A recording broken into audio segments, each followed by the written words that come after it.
Hi guys, welcome to yet another video on the channel. Today we're going to be talking about everything that you need to know when it comes to applying to schools. So if you are new here, you should probably watch the video before this one, which talks about everything that you need to know when it comes to immigration and just getting into the UK. Now today we're just going to be focusing mainly on school application and how to get into a top school in the UK. And yes, let me start by introducing myself. If you don't know who I am, my name is Oluwabuyikumi Deraomi. I am also known as Buyi Idara, which is a very simple short form of my full name. You can just call me Buyi Idara. I am currently a student at UCL. I'm doing my master's in child and adolescent mental health. And I am a 21-year-old psychologist who is aspiring to be a clinical child psychologist, and I create content part-time on YouTube, Instagram, and TikTok. So feel free to follow me on all those platforms. Feel free to give this video a thumbs up, a very big thumbs up. Share to your friends, and also don't forget to subscribe, because that's really important. That's what keeps me going, seeing that you guys are subscribing and that you're enjoying my content. It really does keep me going. Yes, so if you are here to know more about school application, stay tuned, because we are going to be sharing a lot in this video. The first step, like I said in my previous video, is that you should get the Myriad app. Do your research, find out the school you want to go to. Nobody is going to do that for you. It is literally, if you take your time, it is something that can be done in about 1 to 3 days. You can find the school that you want to go to. I would personally recommend that you go to a very good school, because it is also important for you to consider your post-study work plans when you're trying to select a school to go to. If you go to a school that's not so worthy, if you go to a school that's not recognized in the UK, you need to consider the fact that it's going to reflect on your CV. And people, I think nowadays people actually look at things like that, and they also look at your experience. But they do, if you're going to be someone who's going to be doing masters, that means that you're furthering your education. They would want to consider the schools that you're coming from. So it is important to go to a good school, and when you're finding the schools that you should go to, put that into consideration. So find your school using the Myriad app. If you don't want to use that, you can simply use Google, find your school, do your research on the schools. And it is also important to look at schools that really care about international students, because it is not all schools that care about international students. I kid you not, it does play a very big role in your stay, especially if you have never been to the UK before. It is your first time being overseas, or just first time being in the UK. You need to look at a school that really takes care of international students and puts them into consideration, because it would affect everything that has to do with your tuition fees. It would affect everything that has to do with your stay in the school, just generally, like overall. The next step would be for you to start your application process and start early. October, November, December are 3 key months that you need to pay close attention to when it comes to your application process. I did my application December 4th. I started December 4th and completed it the next day, December 5th, because I realized that I'm not the only one who is applying to schools. There's other people around the world that are also trying to get into the UK, that are also trying to get into schools in the UK. So you really need to keep that in consideration, that you are not the only person that is applying, and so you need to be on your toes. This is one of the, I think October is the month where majority of the schools start to open their application portal for new students to apply and to sort of come in. And when you are an early student that is applying and like an early date, it gives you an edge over the other students. Really, really, really, really important. It gives you an edge over other students because you are applying early, they see your application early, and they make a decision early, so you can know where you stand. Probably by January, February, most likely January, you start to receive your response if you apply in October. Now, for your application, I would suggest that you create a folder on your system or whatever you're using to apply. Create a folder that says the things that I need to apply to school, or like a document folder that would make your application process easy for you. In that document folder, it is important for you to have your degree certificate. If you do not have that, you can use your academic transcript that is up to date, that shows that you have finished school. You can use your academic transcripts to kind of hold that, but you would need to still get your degree certificate. Okay, you will still need to get it at the end of the day. Even if you're being offered a place, it will be conditional, so you still need to get your degree certificate.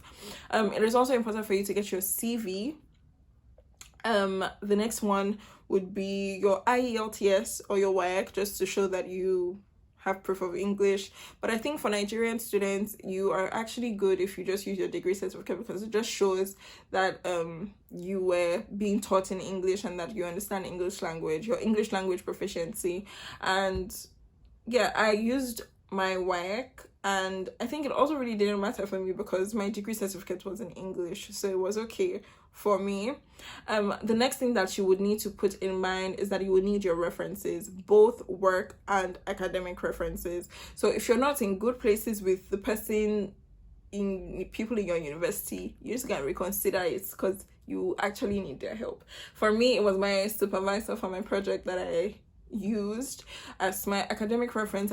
I just made sure that I kept in contact with him, and I still do keep in contact with him, and he really helped me. He was very swift with it. Most of these references, you need to kind of let them know earlier on, because the university can have like a deadline, like a 1-week deadline for you to submit your reference, or for your reference, the person that you have put as your reference to submit the letter that they would use for your application. So you need to keep in contact with them. You need to also let them know that, oh, this is what you want to do, so that they can be aware and it's not be like a surprise or a shock when they're being contacted to submit a reference letter for you.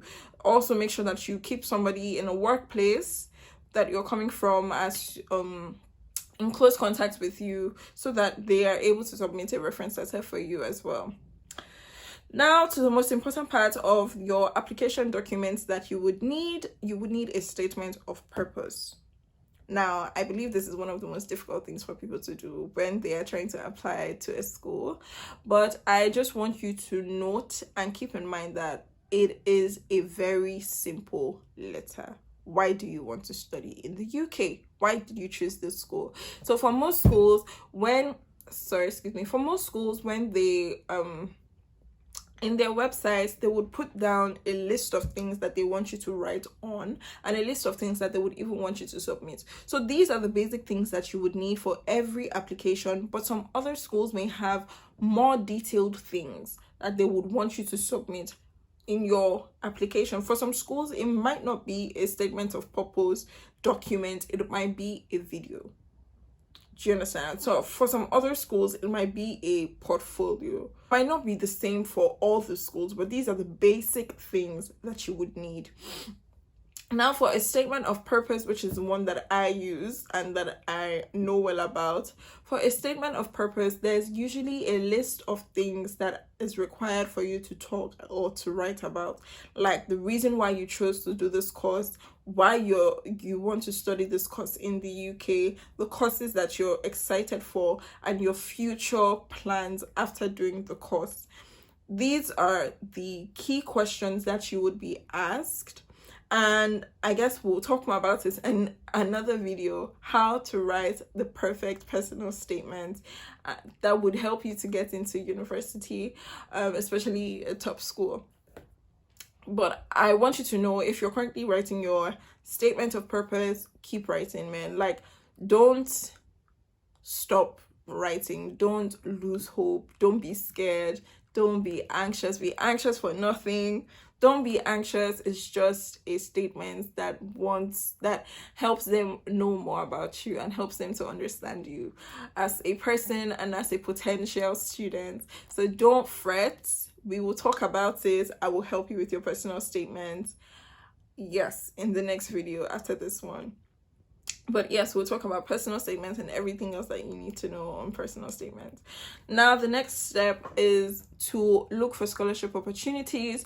For me personally, I did not get scholarship I did apply to a couple of places, or I did apply for a couple of funds, a couple of scholarship funds, and I didn't get not even one. I kid you not. But I know the reason why I did not get it. So the scholarship opportunities here in the UK are mostly for students that they offer scholarship opportunities to students who are in financial need. And when I say financial need, I mean financial need. Okay, so you have to really, really, really be. I would honestly recommend that you don't lie. Okay, but if you're really, really keen on getting that scholarship, you really, really have to come low with your responses.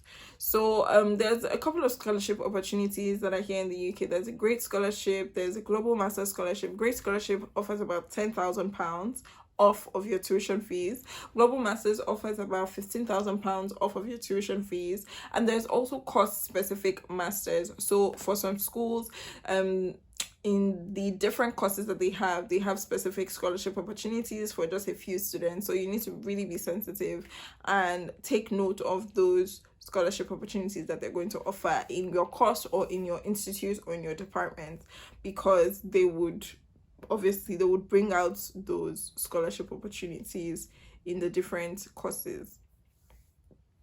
And yes, with application, you would need to understand that you have to wait. Okay, it will take you some time. I waited about 16 to 20 weeks just to get a response. It will take you some time, so you have to wait and be patient with your waiting. Patience is key. Okay, you need to really be patient with your waiting, and just make sure that all the documents that you need to provide have been provided, and that you are checking your email to make sure that you're not missing out on any email or any extra thing that they would need you to upload for your application process. And after that, you should hopefully get a conditional or an unconditional offer and start preparing to come to the UK with your Tier 4 student visa. But that is basically everything that you need to know when it comes to student visa or school application. It is not technical, nothing deep. You can do it by yourself. Okay, you don't need anybody to do it for you. You can do it by yourself. But yes, that's basically everything that I did. I'm being so raw and so honest with you guys. I literally did not leave anything out in my application process. It was that simple, completed within a day. And also, I just want to let you guys know that sometimes for some of the school applications, you might need to pay a deposit of about £90, £70, depending on the school. I paid a deposit of £90, and that was it for me. I was not told to pay an extra deposit later on, and that is going to lead me to my tuition fees. Someone did ask me how much my tuition fees cost. I'm not going to be able to say that here because I don't think that's a relevant question because it differs for everybody depending on your course and depending on the school that you're going to, also depending on the place that you're going to school. So for me, I was not told or asked to pay any deposits. I was just meant to travel to school and start paying my school fees. The way the school works is that they've created this thing where you can pay in installment pay. So there's 3 installments and you pay a specific amount for each installment. You can pay higher than that and just keep it in your portal. It will register that you've paid a certain amount, but you can pay a certain amount in your installments, and that's just how it is here for school fees. So they would let you know when it is time for you to pay the next fees, and if you don't pay your fees, you would be removed from the school system and you'd no longer be a student. So your ID card will not work, nothing would work, and you'll be sent out of your accommodation. As you're checking for the school that you're going to, make sure that you really read into all the details. As you're looking at the application and the things that you need to apply, make sure you also look at the way they pay the school fees. Look at your tuition fees not for home students, for international students, because it's very easy for you to think that's the full fees. You're like, it's just £9. No, check for international students, because it's gonna be double that, you know.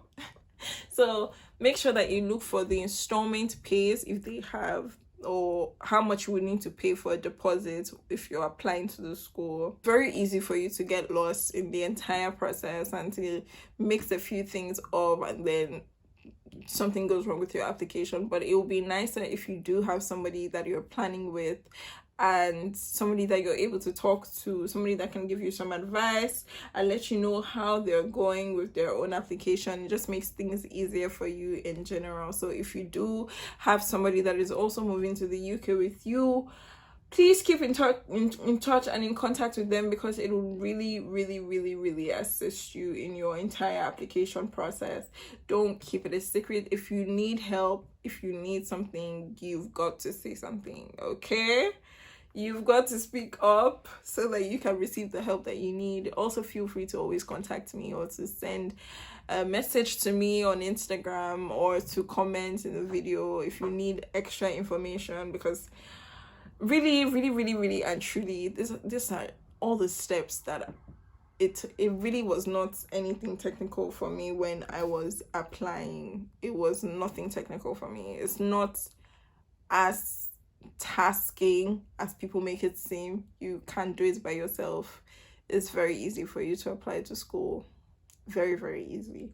But yes, I wish you all the best, and we will talk about how to write a personal statement on another day. If you're finding it difficult to write one, we'll talk about how to write a personal statement on another day. See you in the next video, in the next vlog. Bye bye.